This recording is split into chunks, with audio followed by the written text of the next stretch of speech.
Okay, so section 3.3 is going to be the 5-number summary and box plots. All right, so robustness. Now, we knew this as two words before, and I used the other one to describe it.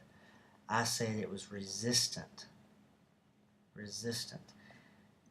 Okay, so what does it mean for a statistic to be robust or resistant? Well, name a statistic that's not robust, name a statistic that is robust. Remember, for something to be robust, that means it's not influenced by extreme values. So something that's not robust would be mean. Mean is influenced by extreme values. Something that is robust would be median, because the median is not influenced by extreme values. So, quartiles. Quartiles are what we can take our data and we can divide it into 4 segments basically of 25% each and have our data in quarters basically. Okay, so the second quartile is the median of the whole data set. The first quartile is the median of the first portion that lies at or below Q2. The third quartile is the median of the second portion that lies at or above Q2. And I'll show you some more examples of this here in just a moment. All right, so here we have some TV viewing times. All right, so first of all, let's order the data. So I'm going to order my data. What's the smallest value? Well, I see 5. Then next I see 15 and 16. The next smallest I see is 20 and then 21. I see 25, 26, and 27.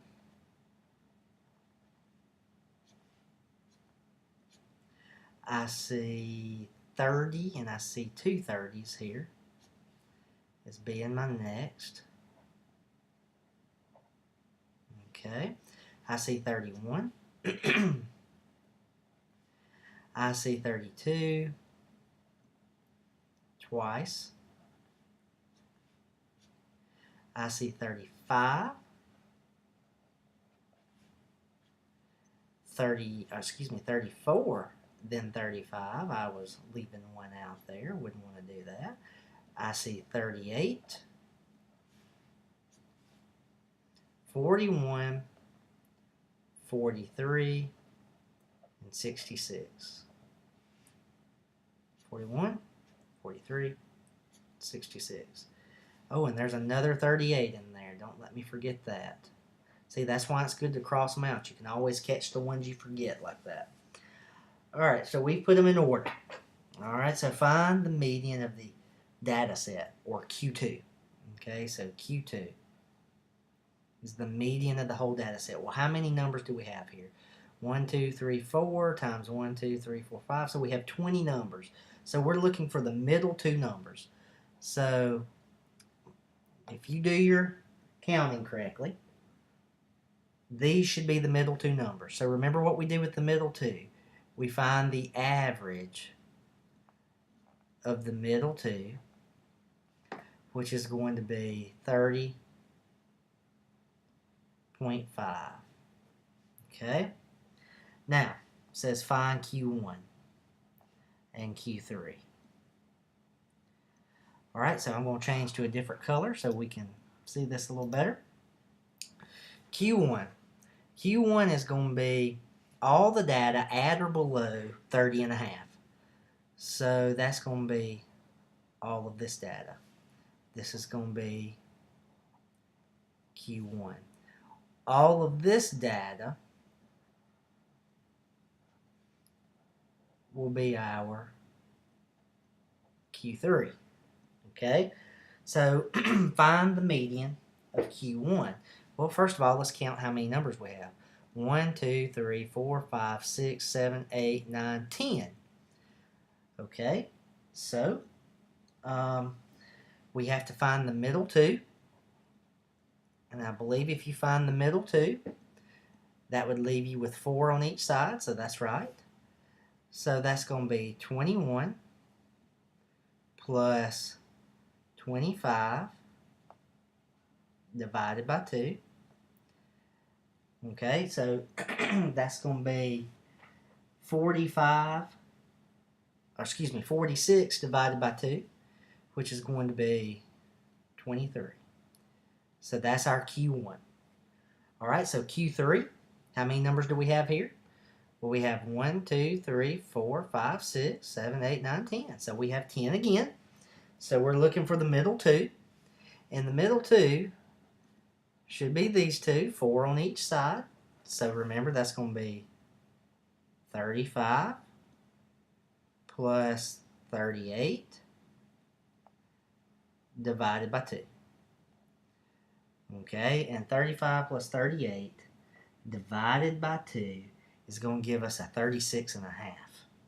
So Q3 is 36 and a half. Now remember those numbers. We're going to use them for some of the rest of our slides, okay? Q1, 23, Q2, 30 and a half, Q3, 36 and a half. That's how we find quartiles. So basically what we've done is we have divided our data into subsections of 25%. Okay, so the interquartile range, that's the difference between the first and third quartiles. So roughly speaking, what the interquartile range is it's the middle 50%. It gives you the range of the middle 50% of values, okay? The numbers between Q3 and Q1 would be the middle 50%. So for our last problem, we had Q3, if you remember, was 36.5, and Q1 was 23. And so that would have very easily given us an IQR of 13 and a half. So that's the middle 50% of values, okay? The middle 50% would be our Q3 minus Q1, okay? Gives you the range of the middle 50%. So that range for this particular problem, it was TV viewing, so this would be 13 and a half hours, by the way. So basically what we're saying, excuse me, sorry about that. Basically what we're saying is the middle 50% of TV viewing times are spread out over a 13 and a half hour span. That's roughly what we're saying. The middle 50% is spread out over a 13 and a half hour span. I just did that. We just interpreted it. Got a little ahead of myself. Okay, so 5-number summary. Here's what the 5-number summary is. It's your Q1, Q2, Q3, your min, and your max. All right, so what's the 5-number summary for the viewing data that we've been using this whole time? Well, first of all, it's our min. What is the min of that data? Well, the min was going to be 5. The min was going to be 5. Okay, so what is our Q1? Well, we found Q1 to be 23. We found Q2 to be 30 and a half. We found Q3 to be 36 and a half. And we found our max to be 66. So this would be our 5-number summary for the TV viewing data. Now, the 5-number summary just kind of, it gives you a listing of all the main parts of variation, how we're breaking this data, the beginning, the end, and how we're breaking it apart is basically what it's giving you there, okay? So from this, you should very easily be able to divide up the 25% sections, the 4 quartiles that we have. All right, so outliers. These are observations that fall outside the data pattern. Most of the time they result from some kind of error, okay? or an unusual extreme value. Well, skip slide. Lower and upper limits. Okay, the lower limit is the Q1 minus 1.5 times the IQR, and the upper limit is the Q3 plus the 1.5 times the IQR. Now, basically it's this, is once you find the lower and upper limit, any value that's lower than the lower limit or higher than the upper limit are going to be considered potential outliers. And so we have to mark them as such when we get ready to do the box plot, okay, which we'll do here in just a moment. And when we get ready to do a box plot, here's what we have. All right, so you've got two kinds of box plots, a basic one and a modified one. Excuse me. The basic one is your 5-number summary. And I'll show you how to draw this here in just a second. Now, when will you use a modified one? Well, a modified box plot is only going to be used when you have potential outliers. Because think about it, you can't have a 5-number summary if you have potential outliers. Because a 5-number summary has a max or a min. If you have potential outliers, then your maxes and your mins are probably part of those potential outliers. So that's when we're going to use a modified box plots. That's why it's going to be important to find the upper and lower limits so that you can find potential outliers. All right, so when you are trying to obtain all this, remember what we have. We have, we already know, we know the 5-number summary for our data set was this.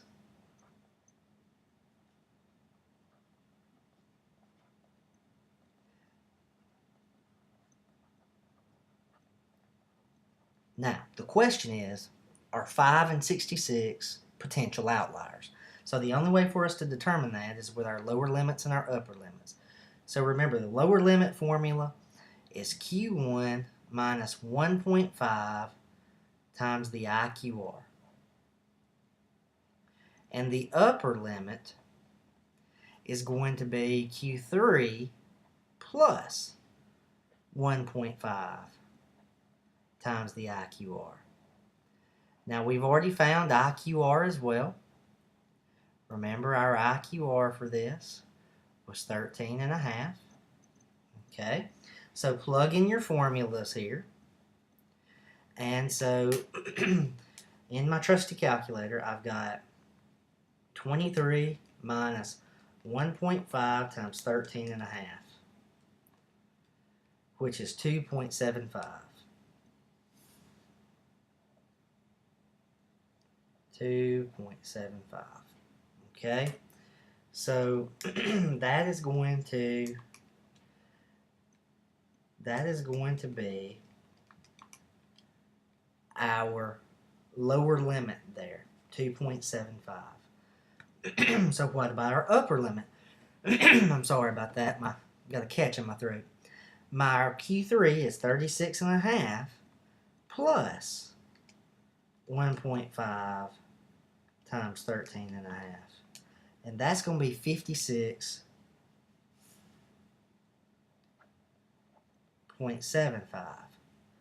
All right, so if I'm looking at my values here, to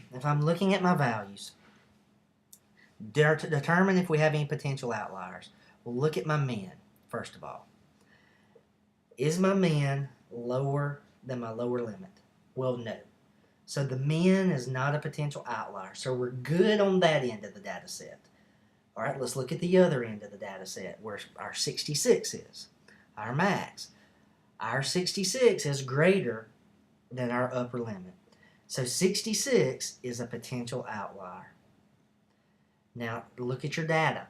Do we have any others that fall above 56.75? Well, no. 66 is the only one that falls above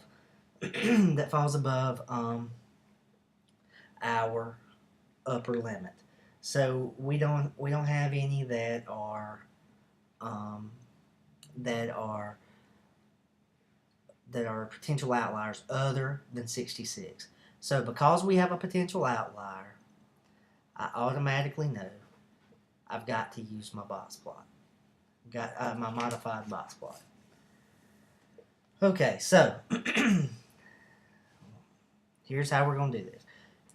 Now, draw yourself a line, okay, and label it so that you can contain all your values. So I'm going to go 0, 10, 20, 30. Please do a better job of drawing than me because this pen is kind of weird. 50, 60, 70. Alright, so now that we've got the number line drawn, you draw your box plot above the number line. So the first thing I'm going to do is I'm going to plot my my adjacent values.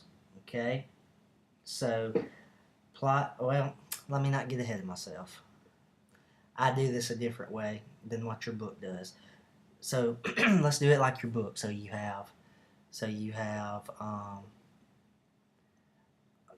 something to go by. Okay, so first things first, what we want to do is we want to draw our horizontal axis, which we're done. Now above the horizontal axis, we want to mark the quartiles and the adjacent values with vertical lines. So we're going to mark the quartiles first. Okay, so Q1 is at 23.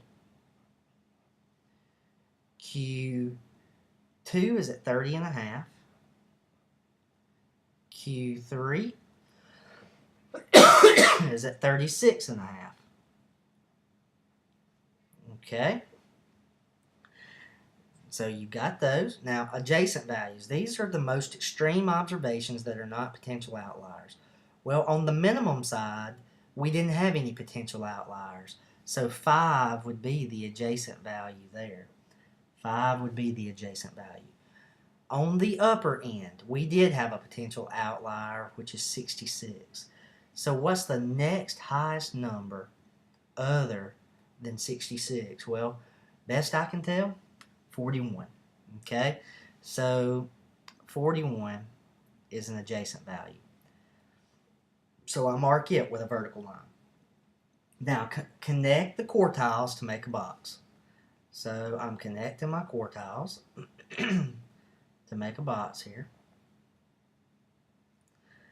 Okay, and then connect the box to the adjacent values with lines. Okay, so we've got our box done. Now we're going to have to plot each potential outlier with an asterisk. So we have 66, so we need to plot it with an asterisk. And there you have our min, which is an adjacent value, our adjacent value on the upper end, Q1, Q2, Q3. Okay, and so this would be a modified box plot. Now the only difference in this and a regular box plot is a regular box plot would have no potential outlier. Excuse me, would have no potential outliers, so you wouldn't have the asterisk. And on the upper end, instead of having an adjacent value, we would have a max value instead of adjacent there. So where we have a min on this end, we would have a max on this end with a regular box plot and no potential outliers. Okay, so hopefully this is understandable to you. This is the first time I've been able to draw this stuff out for students. Hopefully this makes it easier for you to understand it. But how do we interpret this? Well, there's less variation in the middle two quarters of the TV viewing times than in the first and fourth quarters. And the fourth quarter has the greatest variation of all. Okay? The fourth quarter has the greatest variation of all. So, keep that in mind. Less variation in the middle two. And because you see, and how do we know that? Because you see how close they are together, right? You see how close the two middle quartiles are, the vertical lines are together. So that means there's less variation between those two. But look how far apart Q1 and Q2 are, and the minimum and Q1 are far apart. So that tells you there's a lot of variation in data there. Okay, so keep that in mind. There's less variation in the middle two quarters than there is in the first and fourth quarters, and the fourth quarter has the greatest variation of all. Okay, the fourth quarter. Now, um, if you have questions on that, please keep that in mind. Make sure that you ask your instructor. They'll be happy to answer it if you have any questions. I hope this has been understandable for you. Have a great day. Oh, not done. Don't have a great day yet, just yet. All right, so box plots are useful for comparing two or more data sets. Notice how the box and whisker length relate to skewness and symmetry.